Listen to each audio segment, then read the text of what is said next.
Hello everyone, welcome to जगत explain. आज मैं ब्लैक कॉपरेशन का चैप्टर 25 से 27 एक्सप्लेन कर रहा हूं। यदि आपने इससे पहले के चैप्टर नहीं देखे तो उन्हें देख लें, जिससे आपको आगे की पूरी स्टोरी समझ में आएगी। चैप्टर 25 की स्टार्टिंग में हम राजा को देखते हैं, जो मंत्रियों से पूछता है कि मैं तुम मंत्रियों से पूछना चाहता हूँ कि आखिर मैंने कब अपनी पॉलिटिकल पावर का दुरुपयोग किया है। इस पर सभी मंत्री शांत रहते हैं और राजा कहता है कि एक राजा जो अपने समय को इस चीज में बर्बाद करता है कि कब उसकी सब्जेक्ट एक कंक्लूजन पर आएंगे, वह राजा सच में एक बेकार राजा होता है। और चिल्लाकर कहता है कि क्या तुम लोगों को सच में नहीं पता कि आखिर मैं अपनी पॉलिटिकल पावर का किस चीज के लिए यूज कर रहा हूँ। इस पर हम देखते हैं कि मंत्री शांत बैठे होते हैं और राजा कहता है कि चलो मुझे ये कुछ चीज पूछने दो। क्या हो यदि स्मॉल पॉक्स वैक्सीनेशन एरिया को छोड़कर दूसरी जगह पर स्मॉल पॉक्स फैल जाए तो तुम लोगों का क्या करने का प्लान है? तो क्या तुम लोग वेट करोगे कि कब वह स्मॉल पॉक्स वैक्सीनेटेड एरिया में फैले ताकि तुम लोग अपनी सो कॉल्ड प्रमाणिकता को साबित होते देख सको? क्या तुम लोग ये कहना चाहते हो कि तुम लोगों को हजारों लोगों के मरने की कोई परवाह नहीं है? क्या इतने लोगों को सच में सेक्रीफाइस करना जरूरी है सिर्फ इसलिए कि हम वैक्सीनेशन मेथड की इफेक्टिवनेस को प्रूव कर सकें? तब चीफ स्टेट काउंसिल कहते हैं कि महाराज, ये सुनकर मेरे दिल को बहुत दुख पहुंचा, लेकिन हमें सेक्रीफाइस करने होंगे। नेशन मैनेजमेंट के लॉ को और कठोर बनाने के लिए हमें ये करना ही होगा। और साथ ही पुराने समय से स्मॉल पॉक्स के विक्टिम्स आते ही रहे हैं, इसलिए मैं बिलीव करता हूँ कि हम थोड़े और सेक्रीफाइस कर सकते हैं ताकि हम अपने जोशियन के लॉ को सही कर सकें। जिस पर राजा को बहुत गुस्सा आता है, चिल्लाकर कहता है कि तुम सभी लोग सच में अपने आप को महान पुरुषों के फॉलोवर बताते हो। तभी हम देखते हैं एक यूनिक भाग कर आता है और कहता है कि महाराज, एक बहुत बड़ी समस्या हो गई है। तो राजा कहता है कि आखिर तुम्हें क्या इतनी जल्दी थी, तुम सीधे अंदर आ गए। तो वह यूनिक कहता है कि मुझे माफ करना, लेकिन ग्योचोंग प्रदेश की योंगडोंगपो डिस्ट्रिक्ट में स्मॉल पॉक्स का आउटब्रेक हो गया है। जिस पर राजा बहुत चौंकता है और कहता है कि योंगडोंगपो डिस्ट्रिक्ट को दूसरे एरिया से बिल्कुल आइसोलेट कर दो और योंगडोंगपो डिस्ट्रिक्ट में केवल हांगयांग डिस्ट्रिक्ट के लोगों को जानने की परमिशन दो। तो वह कहता है कि जैसा आपका आदेश महाराज। और फिर राजा पूछता है कि ministry of personal medical treatment का क्या हाल है, यह कैसे चल रहा है? तो मिनिस्ट्री ऑफ पर्सनल के मिनिस्टर कहते हैं कि हमने रॉयल क्लिनिक से फिजिशियन को योंगडोंगपो डिस्ट्रिक्ट जाने के लिए अपॉइंट कर दिया है। तो राजा कहता है कि जितना जल्दी हो सके उतना जल्दी प्रिपरेशन करो ताकि बीमार लोगों को जल्दी से इलाज मिल सके। तो मिनिस्ट्री ऑफ पर्सनल के मिनिस्टर कहते हैं कि जैसा आपका आदेश महाराज। और हम किम को देखते हैं जो भागते हुए आता है और कहता है कि फादर, ये मैं हूँ आपका बेटा, क्या मैं अंदर आ सकता हूँ? जिस पर राजा कुछ देर सोचता है और कहता है कि तुम अंदर आ सकते हो। तो किम कहता है कि मैंने सुना है कि ग्योचोंग प्रदेश में स्मॉल पॉक्स फैल गया है, तो हमें जल्दी से वहाँ पर फिजिशियन को अपॉइंट कर देना चाहिए। तो राजा कहता है कि हाँ, हम उसी के बारे में अभी डिस्कशन कर रहे थे। तो किम कहता है तो कैसा रहेगा यदि हम हांगयांग क्षेत्र के लोगों को रिक्रूट करें ताकि वह फिजिशियन को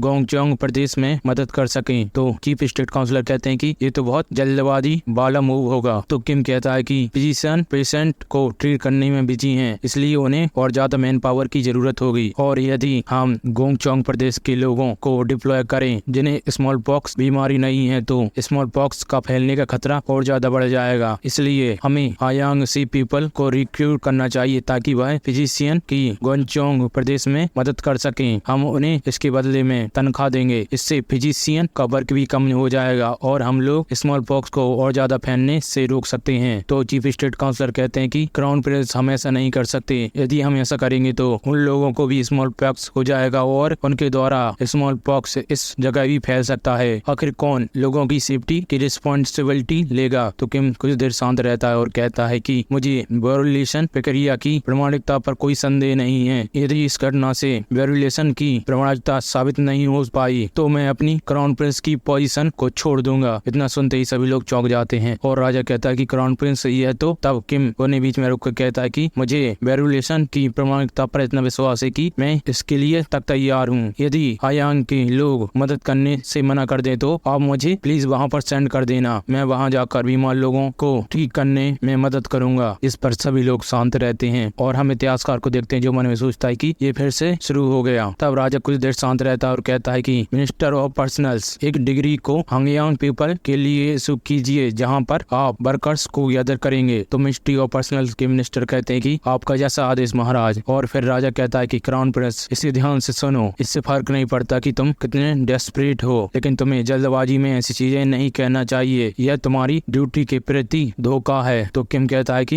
ये तो आपकी महानता है फादर। यहाँ पर ये जो महानता वाला शब्द है ना, इसका मतलब है कि ये लोग राजा को मस्का लगा रहे हैं कि आप तो बहुत महान हैं, आप दयालु हैं, ये सारी चीजें। और किम मन में सोचता है कि इसके साथ ही मैंने इस अपॉर्चुनिटी को पा लिया, अब मुझे केवल रिजल्ट का इंतजार करना है। और फिर हम किम को देखते हैं जो अपने रूम में होता है, तभी उसे बाहर से आवाज आती है कि महाराज पधार रहे हैं। और किम कहता है कि फादर आप ही यहाँ पर? तो राजा कहता है कि हाँ, तुम कैसे हो? किम कहता है कि ये आपकी मेहरबानी है कि मैं ठीक हूँ। उसके बाद हम राजा और किम को चाय पीते देखते हैं, जहाँ पर राजा कहता है कि क्या तुम्हें ग्योंगचोंग प्रदेश की सिचुएशन के बारे में पता है? तो किम कहता है कि मैं अभी उसके बारे में सुनने ही वाला था। तब राजा कहता है कि वहाँ पर ऐसा कहा गया है कि शुरू के 5 केसेस को छोड़कर वहाँ पर एक भी नया केस नहीं मिला, जिस पर किम खुश होता है और मन में सोचता है कि जैसा मैंने सोचा था। और फिर राजा कहता है कि यदि मैं तुमसे सच कहूँ तो मुझे उस वेरिफिकेशन प्रक्रिया से इतने अच्छे रिजल्ट की उम्मीद नहीं थी। मुझे तुम पर गर्व है कि तुमने इस प्रक्रिया के ऊपर ध्यान दिया, भले ही यह उन तुच्छ लोगों की प्रक्रिया रही हो। तो किम कहता है कि ये तो आपकी महानता है। और किम मन में सोचता है कि ये तो मेरे लिए जीत हुई है। और मन में सोचता है कि चीफ स्टेट काउंसलर तुम बुड्ढे, मैं तुम्हें जल्द ही हटा दूंगा। और राजा कहता है कि हयांग। तो किम कहता है यस फादर। और राजा कहता है कि मैं चीफ स्टेट काउंसलर को मृत्यु दंड देने वाला हूँ, जिस पर किम राजा को गौर से देखता है। और राजा कहता है कि मैं इसके साथ ही वही लोग जिन्होंने चीफ स्टेट काउंसलर का साथ दिया था उन सभी को भी मृत्यु दंड देने वाला हूँ। और कहता है कि मुझे लगता है कि यह ऐसी चीज है जो मुझे जोशियन के प्रेजेंट और फ्यूचर को लेकर करनी ही होगी। और पूछता है कि क्या तुम्हें लगता है कि मैं कुछ ज्यादा ही कर रहा हूँ? जिस पर किम शांत रहता है और कहता है कि मैं भी सोचता हूँ कि हमें उन सभी लोगों को दंड देना चाहिए ताकि हम दूसरों के लिए एक मिसाल कायम कर सकें। और उस सभी के ऊपर जोशियन के अभी के वातावरण को देखकर लगता है कि राजा के सब्जेक्ट और स्कॉलर ऑफिसर्स की ताकत राजा से भी ज्यादा है। इसलिए मैं सोचता हूँ कि ये हमारे लिए एक बहुत अच्छी अपॉर्चुनिटी है जहाँ हम राजा की ताकत को और बढ़ा सकें। तो राजा कहता है कि तुम सही हो। और किम कहता है कि लेकिन मुझे लगता है कि उन लोगों को मृत्यु दंड देना कुछ ज्यादा ही हो जाएगा। और क्योंकि चीफ स्टेट काउंसिल ने पुराने राजा के समय बहुत ज्यादा हार्ड वर्क किया था इस नेशन को बनाने के लिए, और उनके इस सभी योगदान को देखते हुए मैं सोचता हूँ कि ये बहुत ही अविश्वास वाला ट्रीटमेंट होगा। इसके बारे में चीफ स्टेट काउंसलर ने कभी भी नहीं सोचा होगा। इसलिए मैं सोचता हूँ कि उन्हें देश निकाला दे देना चाहिए, यही उनके लिए सबसे बड़ी पनिशमेंट रहेगी। जिस पर राजा किम को मुस्कुरा कर देखता है और कहता है कि मैं तुम्हारी बात को समझ गया हूँ, मैं इसे अपने दिमाग में रखूंगा। और फिर हम चीफ स्टेट काउंसलर को देखते हैं जो झुककर कहते हैं कि महाराज मैं आपसे निवेदन करता हूँ कि आप इस पर पुनः विचार करें। मैंने उस समय केवल ऐसा इसलिए कहा था क्योंकि मुझे वेरिफिकेशन की प्रामाणिकता पर विश्वास नहीं था। तो राजा कहता है कि अपना ये मुंह बंद करो, तुम फिर से अपने इन शब्दों से इस सिचुएशन को बदलने की कोशिश कर रहे हो। और हम चीफ स्टेट काउंसिल के बाजू में दूसरे मंत्री को देखते हैं जो कहते हैं कि महाराज चीफ स्टेट काउंसिल ने थोड़ी गलती की है, लेकिन ये सब नेशन की भलाई के लिए किया था, इसलिए हम चाहते हैं कि आप इस पर पुनः विचार करें। और सभी लोग चिल्लाकर कहते हैं कि आप प्लीज इस पर पुनः विचार करें। तो राजा कहता है कि यदि तुम लोग ऐसे ही चिल्लाते रहे तो मैं ये सोचूंगा कि तुम लोग भी इन दोगले लोगों के साथ हो, तुम लोग मेरे सब्र की परीक्षा ले रहे हो, इसलिए यहीं पर रुक जाओ। तो वह बंदा कहता है कि महाराज किसी इनोसेंट पर्सन को गिल्टी करार देना ये तो बहुत गलत बात है। और इंस्पेक्टर जनरल कहते हैं कि गवर्नमेंट के सभी मैटर्स में किंग और उसके सब्जेक्ट अलाइन होते हैं, और जैसा कि महान लोगों ने कहा है कि राजा और उसके सब्जेक्ट के बीच में अलाइनमेंट ही राजा के मार्ग की फाउंडेशन है। तो राजा कहता है कि ओ, और राजा चिल्लाकर कहता है कि तुम लोग सच में कितने दुष्ट हो, तुम जैसे कमीनी लोग। और कहता है कि तुम लोग क्या सच में महान लोगों की टीचिंग को फॉलो कर रहे हो? जब तुम लोग मेरे डिसीजन के बीच में खड़े हो, तुम लोग सिर्फ लालच के लिए ये सब कर रहे हो। तुम लोग राजा और उसके सब्जेक्ट बीच में अलाइनमेंट नहीं चाहते, बल्कि तुम लोग मुझे एक कबूतर बनाना चाहते हो जिसके पास कोई अथॉरिटी ना हो। जिस पर चीफ स्टेट काउंसलर कहते हैं कि महाराज मेरा ऐसा कभी भी इंटेंशन नहीं था। और फिर हम रॉयल इन्वेस्टिगेशन ब्यूरो से जिम्मो को देखते हैं जो कहता है कि जिम्मो आपकी सर्विस में है महाराज। तो राजा कहता है कि रॉयल इन्वेस्टिगेशन ब्यूरो के जिम्मो मेरी बात को ध्यान से सुनो, इन दोगले लोगों को chief state counsellor, right state counsellor, inspector general और चीफ सेंसर इन सभी को जेल में डाल दो। तो वह कहता है कि जैसा आपका आदेश महाराज। और चीफ स्टेट काउंसलर कहते हैं कि महाराज इस पर पुनः विचार कीजिए, ये तो महान लोगों के विचारों को गलत सिद्ध करना है महाराज। और हमें बताया जाता है कि काउपॉक्स वैक्सीनेशन के खत्म होने के बाद यह इंसिडेंट हुआ जहां पर ऑफिस ऑफ सेंसर का वह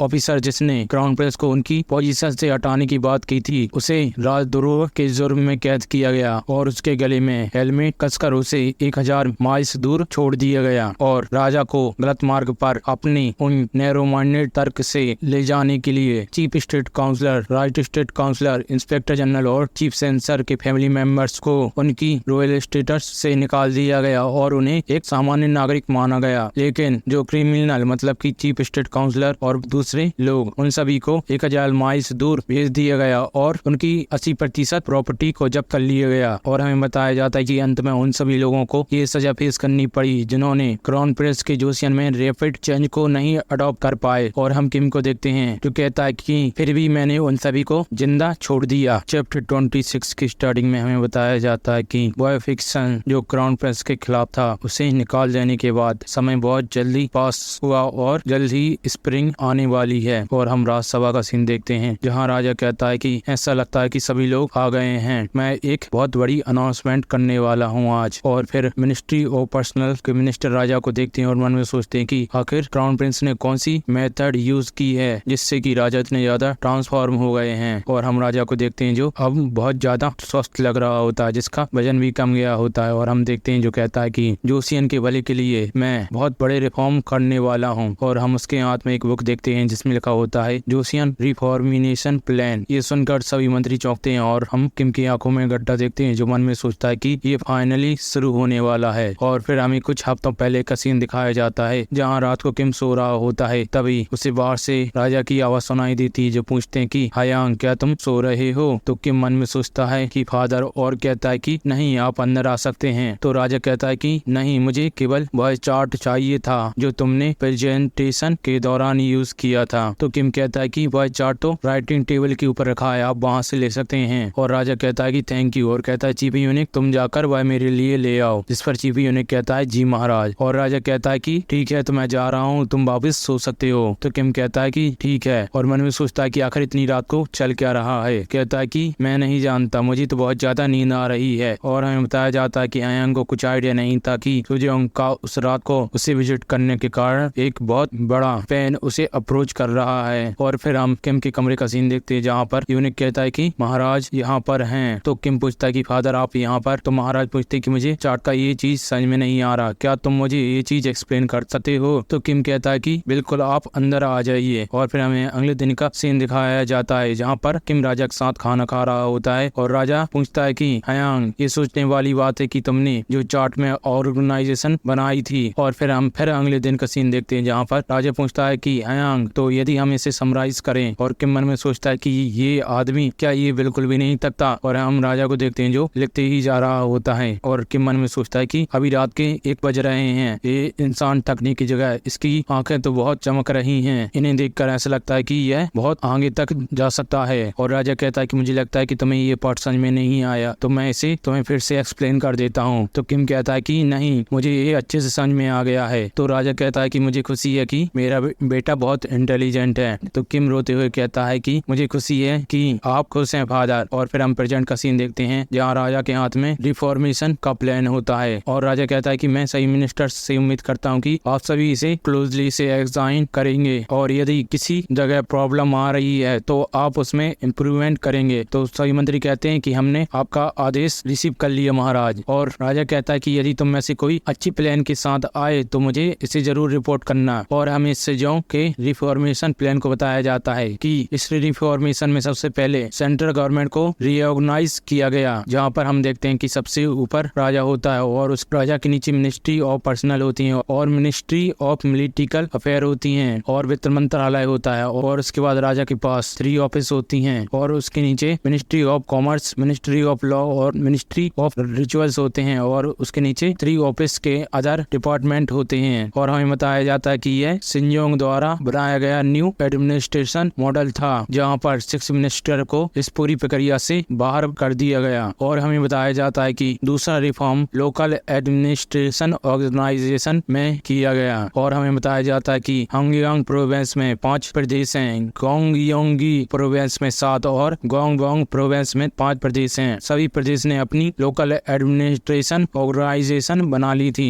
लेकिन अंत में। और फिर हम राजा और किम को देखते हैं जो मॉर्निंग वॉक पे निकले होते हैं जहाँ राजा कहता है कि क्राउन प्रिंस चलिए कॉमर्स और इंडस्ट्री को आज डिस्कस करते हैं। तो किम पूछता है कि इसी समय। तो राजा कहता है कि सुबह की एक्सरसाइज करते हुए यह क्वेश्चन अचानक ही मेरे दिमाग में आ गया। तो किम पूछता है कि वह क्या है। तो राजा कहता है कि आपने प्रेजेंटेशन के दौरान ये मेंशन नहीं किया था, लेकिन चार्ट में ये लिखा था कि कॉमर्स और इंडस्ट्री के द्वारा न केवल जोशियन की इकोनॉमिक पावर इंक्रीज होगी बल्कि यह किंग की अथॉरिटी को भी बढ़ाएगा। और पूछता है कि मुझे समझ में आता है कि इकोनॉमिक पावर कैसे इंक्रीज होगी, लेकिन मुझे ये समझ में नहीं आ रहा कि आखिर किंग की अथॉरिटी कैसे इंक्रीज होगी इससे। तो किम उसे देखता है और कहता है कि इसका लॉजिक बहुत ही सिंपल है, और कहता है कि एग्रीकल्चर का बेसिक है कि उसकी वेल्थ ऑफिसर्स के पास जाएगी, लेकिन कॉमर्स और इंडस्ट्री में रॉयल कोर्ट इंगेज होगा। इसके बेस पर हम नोबल ऑफिसर से ज्यादा वेल्थ को गेन कर लेंगे। इसके द्वारा हम रॉयल कोर्ट की साइज को बढ़ा सकते हैं और किंग की पावर को भी बढ़ा सकते हैं। तो राजा कहता है कि ऐसा है, और कहता है लेकिन यदि तुम अंत में देखो तो क्या वह नोबल ऑफिसर्स ही नहीं होंगे जो मर्चेंट से चीजें खरीदने वाले हैं, और अंत में वही लोग उपभोग की अंतिम फोर्स बन जाएंगे। यदि ऐसा होगा तो क्या वह लोग अपना साइज नहीं बढ़ाएंगे जैसा कि तुमने कहा। तो किम कहता है कि फादर आप बड़ी पिक्चर को ध्यान से देखिए। और राजा कहता है कि बड़ी पिक्चर, और तभी उसे कुछ क्लिक होता है और कहता है कि तुम्हारा मतलब है कि। तो राजा कहता है कि तुम ट्रेड के बारे में बात कर रहे हो, और किम मन में सोचता है कि जैसा शिनजोंग द ग्रेट से उम्मीद थी, और कहता है कि आपने सही कहा, यदि हम जोशियन के बाहर बेची गई चीजों से पैसे अर्न करेंगे तो हम इस टेरिटरी की लिमिटेशन से बाहर निकल सकते हैं। इस तरह हम नोबल ऑफिसर्स से जल्दी ग्रो कर पाएंगे। तो राजा कहता है कि जैसा मुझे मेरे बच्चे से उम्मीद थी। और किम मन में कहता है कि यदि मैं इसे यह एक्सप्लेन करूं तो, और हम राजा की आंखों में एक लालच देखते हैं, और वह पूछता है कि तो मुझे एक और चीज पूछने दो। और किम मन में सोचता है कि मुझे पता था कि ऐसा ही होगा। और राजा कहता है कि लेकिन अंत में हमें बिजनेस स्टार्ट करने के लिए कैपिटल की जरूरत होगी, क्योंकि अभी तक कैपिटल नोबल ऑफिसर्स के हाथ में है। तो यदि मर्चेंट को पैसे चाहिए तो उन्हें उन नोबल ऑफिसर्स से लेना होगा। तो क्या इससे अंत में नोबल ऑफिसर्स की अथॉरिटी और ज्यादा नहीं बढ़ेगी। जिस पर किम कहता है कि हमारे पास एक ऐसा रास्ता है जिससे हम मर्चेंट की आइस को अपने ऊपर कर सकते हैं। तो राजा कहता है कि तुम्हारा क्या मतलब है। तो किम कहता है कि जो लोग मर्चेंट को पैसा देंगे वह स्कॉलर ऑफिसर्स नहीं होंगे बल्कि वह रॉयल कोर्ट होगा। और हमें बताता है कि 21वीं सदी में एक कॉन्सेप्ट है नेशनल बैंक का। गवर्नमेंट के द्वारा एक बैंक क्रिएट की जाती है जिसका एक स्पेसिफिक पर्पस होता है, और उस बैंक में इन्वेस्टर नेशन होता है, ना कि कोई इंडिविजुअल। इससे वह बैंक मर्चेंट को लो इंटरेस्ट रेट पर पैसे उधार दे सकता है। और हमें बताया जाता है कि किंग शिनजोंग ने किम का ये प्रपोजल फाइनल रिफॉर्म के रूप में एक्सेप्ट कर लिया, और किंग शिनजोंग के ग्रांड रिफॉर्मेशन के कारण ऑफिशियल की संख्या में बहुत ज्यादा बढ़ोतरी होने लगी, और रॉयल कोर्ट बहुत सारे नए टैलेंटेड ऑफिशियल्स को खोजने लगा। और राजा शिनजोंग ने सभी फील्ड में प्रोफेशनल को भरने के लिए सभी पॉलिसी का रिव्यू किया, और ये सुनिश्चित किया कि एक आम नागरिक को भी कम से कम मिनिमम लेवल की शिक्षा प्राप्त हो। और हमें बताया जाता है कि राजा शिनजोंग द्वारा रिफॉर्मेशन को धीरे धीरे आगे बढ़ाया गया, और उन पॉलिसी को उसके साथ ध्यान से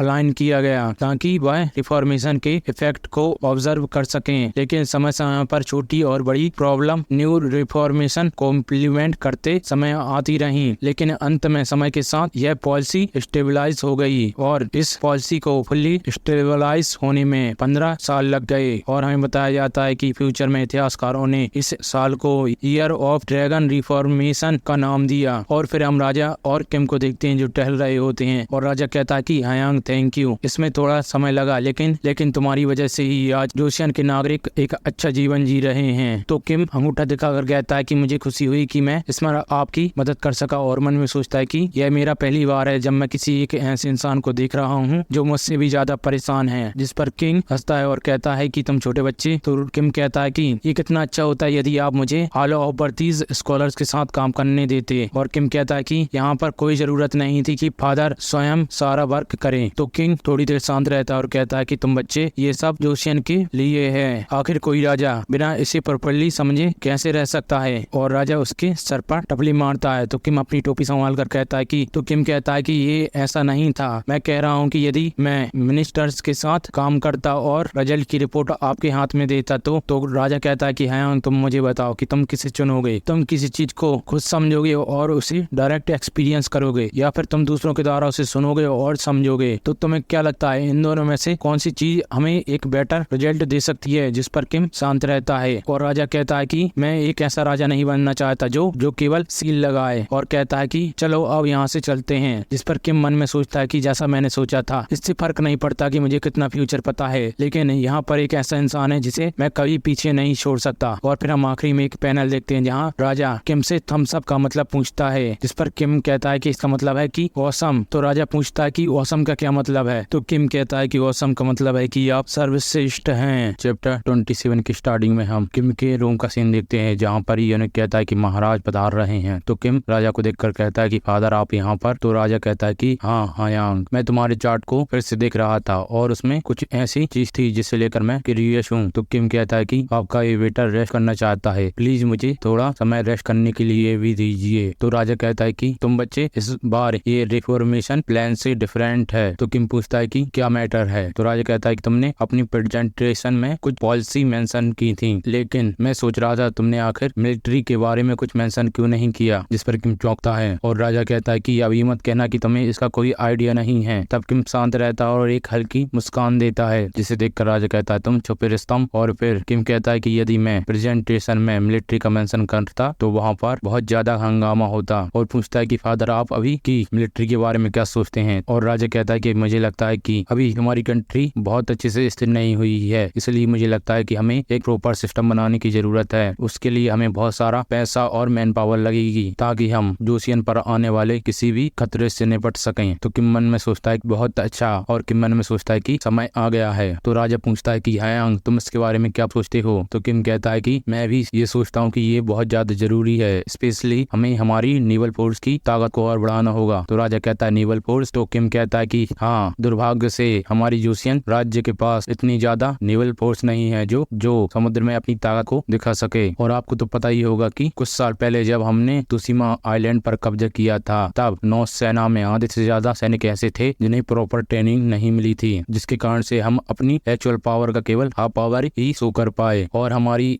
यही अकेली प्रॉब्लम नहीं है, हमारी शिप्स का साइज बहुत छोटा है, इसलिए जब भी हम बुसान से तुसीमा आइलैंड जाते हैं तो इससे लोगों की जान पर हमेशा खतरा बना रहता है। तो राजा कहता है कि तुम सही हो, हमें बड़ी मिलिट्री शिप और नौसेना के नंबर को बहुत ज्यादा मात्रा में इंक्रीज करना होगा। तो किम कहता है कि मैं भी आपसे एग्री करता हूँ। तो राजा कहता है लेकिन एक बहुत बड़ी समस्या होगी, जो है कि हमारे पास इतना बजट नहीं है। तो किम कहता है कि मेरे पास एक सजेशन है जिससे हमारी बजट की समस्या खत्म हो जाएगी। तो राजा कहता है कि क्या ये सच है, वो क्या सॉल्यूशन है। तो किम कहता है कि वह है कि हमें पत्थरों को खोदना चाहिए। तो राजा सोचता है पत्थर, और उसे कुछ समझ में नहीं आता। और फिर हमें बहुत का सीन दिखाया जाता है जहाँ पर एक यूनिक दीवार पर रॉयल डिग्री लगाकर कहता है कि जो भी माइनिंग में स्किल्ड लोग हैं वह मिनिस्ट्री ऑफ कॉमर्स के ऑफिस के सामने इकट्ठा हो जाएं। तो वहाँ पर खड़े लोग आपस में बात करते हैं कि आखिर ये माइनिंग क्या है। तो एक लेडी कहती है क्या इसमें हम लोग पत्थर नहीं खोदते। तो एक बंदा कहता है आखिर वह लोग हमें अचानक ही पत्थर खोदने के लिए क्यों कह रहे हैं। तो वह लेडी कहती है कि जरूर उन्हें कहीं पर गोल्ड मिला होगा। और हम राज्यसभा का सीन देखते हैं जहाँ राजा कहता है कि हमें सबसे पहले कैपिटल यानी गोल्ड, सिल्वर और कॉपर को इकट्ठा करना होगा। और मंत्रियों से पूछता है कि क्या हमें इसके अलावा भी और कुछ चाहिए। तो एक मंत्री कहता है कि मुझे लगता है कि यह काफी होगा। और हम किम को देखते हैं जो मन में सोचता है कि यदि मैं अपनी हॉबीज को पूरा करना चाहता हूँ तो मुझे इसकी जरूरत जरूर पड़ेगी। और किम कहता है कि फादर यहाँ पर ऐसी चीज है जिसकी हमें जरूरत है। तो राजा कहता है कि वह क्या है। तो किम कहता है कि आयरन, सल्फर, लाइमस्टोन और एक मिनरल जिसे हम कोल कहते हैं। तो राजा चौंकता है और कहता है कि मुझे सारी चीजें तो समझ में आ गई, लेकिन ये कोल क्या है। तो किम बताता है कि कोल वह चीज है जो जली हुई चीजों के अवशेष से दब जाते हैं और बाद में यह पत्थर बन जाते हैं। मैंने सुना है कि ये लकड़ी से बहुत अच्छे और जल्दी जलते हैं। यदि हम इसका अच्छे से उपयोग करेंगे तो हमें और ज्यादा जलाने वाली लकड़ी की जरूरत नहीं होगी। इससे हमें ये फायदा होगा कि पेड़ों की कटाई भी कम हो जाएगी। तो राजा कहता है क्या ये ऐसा सच में हो सकता है, ये तो बहुत अच्छी बात है। और पूछता है कि आखिर हम लाइमस्टोन का क्या करने वाले हैं। तो किम कहता है कि लाइमस्टोन एक ऐसा मिनरल है जिसकी कंस्ट्रक्शन और आयरन को गलाने में जरूरत पड़ती है। तो राजा कहता है कि कंस्ट्रक्शन, आखिर हम लाइमस्टोन को कंस्ट्रक्शन में कैसे यूज करने वाले हैं। तो किम कहता है कि मुझे माफ करना, लेकिन हमें इस पर अभी और रिसर्च करने की जरूरत है। और चूंकि लाइमस्टोन हर जगह मिलता है तो हम इसे आसानी से गैदर कर सकते हैं। और मन में सोचता है कि आयरन, कोल और सीमेंट ये ऐसे मटेरियल हैं जो इंडस्ट्री रेवोल्यूशन के लिए नेसेसरी हैं। बिना इन मिनरल्स के टेक्नोलॉजी में आगे बढ़ना पॉसिबल नहीं होगा। तो वित्त मंत्री पूछते हैं कि राजकुमार माफ कीजिएगा, लेकिन जोशियन में सल्फर के डिपॉजिट नहीं है, इस कारण से हम सल्फर को अभी तक बकाकू से इंपोर्ट करते आ रहे हैं। बकाकू को जापान कहते हैं। जिस पर किम कहता है कि आखिर आप कैसे पूरी तरह से आश्वस्त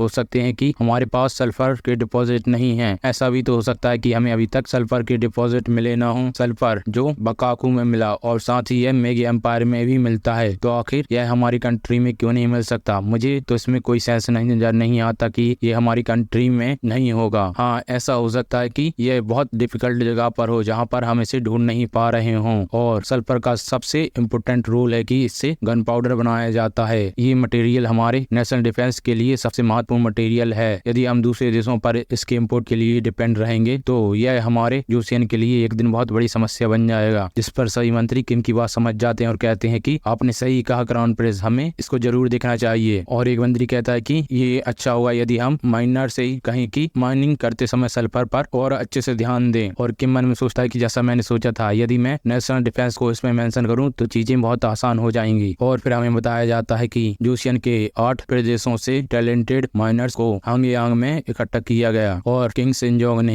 एक ऑर्गेनाइजेशन बनाई जिसका नाम एजेंसी ऑफ रिसोर्स है, जिसे मिनिस्ट्री ऑफ कॉमर्स मैनेज करती है। और हम पैलेस के बाहर एक मंत्री को देखते हैं जो लोगों को एक स्क्रोल देकर कहता है कि तुम लोगों की जॉब है कि तुम पूरे यूएन में घूमो और इस कागज में जितने भी मिनरल्स के नाम लिखे हैं उन सभी को अपनी पूरी श्रद्धा से सर्च करो। यदि तुम लोगों को यह मिनरल मिले तो तुम्हें इसके बदले में बहुत अच्छा इनाम दिया जाएगा, तो अपना बेस्ट करो। तो सभी लोग कहते हैं कि हम अपना बेस्ट देंगे। और फिर चीफ यूनिट कहते हैं कि महाराज यहाँ पर आ रहे हैं, जिस पर सभी माइनर्स अपने घुटनों के बल आते हैं और कहते हैं कि हम तुझे महाराज को नमन करते हैं। और राजा मुस्कुराते हुए कहता है कि तुम लोग जो चीजें कर रहे हो उसका जो आउटकम होगा उस पर हमारे यूएन किंगडम का फ्यूचर टिका है, तो मुझे लगता है कि आप लोग अपना काम बहुत अच्छे से करेंगे। तो सभी लोग कहते हैं कि हम हमारा बेस्ट देंगे। और फिर वह मंत्री उन लोगों को स्क्रॉल देकर कहता है कि इस स्क्रॉल में लिखी सभी मटेरियल की लिस्ट को चेक करो, देखो कहीं इसमें कुछ मिस तो नहीं हो रहा। तो वह बंदे उस स्क्रॉल को लेते हैं और उसमें पढ़ते हैं कि जिसमें लिखा होता है गोल्ड, सिल्वर, कॉपर, कोल। और बंदा कहता है कि आखिर ये कोल क्या है। तो उसके बाजू में एक बंदा खड़ा रहता है, वो कहता है कि मैंने इसके बारे में सुना है, ये एक काले कलर का पत्थर है, ये बहुत जल्दी ही आग पकड़ता है। तो जो बंदा स्क्रॉल पकड़ा रहता है वो कहता है कि एक पत्थर जो आग को जल्दी पकड़ता हो, ये तो कमाल की चीज है। और फिर वह देखता है कि सल्फर और पूछता है कि क्या सल्फर हमारी यूएन किंगडम में भी है। और फिर तब वह कोने में देखता है और कहता है कि यहाँ कोने में कुछ लिखा है। तो दूसरा बंदा कहता है कि आखिर कोने में लिखा क्या है। तो वह बंदा कहता है कि इसमें लिखा है कि यदि तुम्हें एक काला और सिनी पत्थर मिले जो कि ऑब्सीडियन से मिलता जुलता हो तो उसे तुरंत रिपोर्ट की जाए। ऑब्सीडियन एक काले कलर का ग्लास होता है जो कि लावा के ठंडे होने पर बनता है। और वह बंदा कहता है इसका नाम है ग्रेफाइट। और फिर हमें कुछ समय बाद का सीन दिखाया जाता है जहाँ हम एक गाड़ी में उन मिनरल्स को देखते हैं, जिसे देखकर किम कहता है कि ये तो बहुत बढ़िया है, उन लोगों ने अपना काम बहुत अच्छे से किया, इसने हमारी फाउंडेशन को तैयार कर दिया है। तो यूनिक कहता है राजकुमार, मैंने सुना है कि जो एनवॉय मेगी एम्पायर के लिए गया था वह वापस आ गया है। तो किम कहता है कि फाइनली वो लोग वापस आ गए हैं। और फिर हम राज्यसभा का सीन देखते हैं जहाँ पर एक बंदा कहता है कि ये सारे आइटम है जिन्हें हमें गिफ्ट के रूप में दिया गया है। और वित्त मंत्री और मिनिस्टर ऑफ पर्सनल उस आइटम को देखते हैं और राजा उसे देखता है और सोचता है कि आखिर ये मैप किस चीज का है।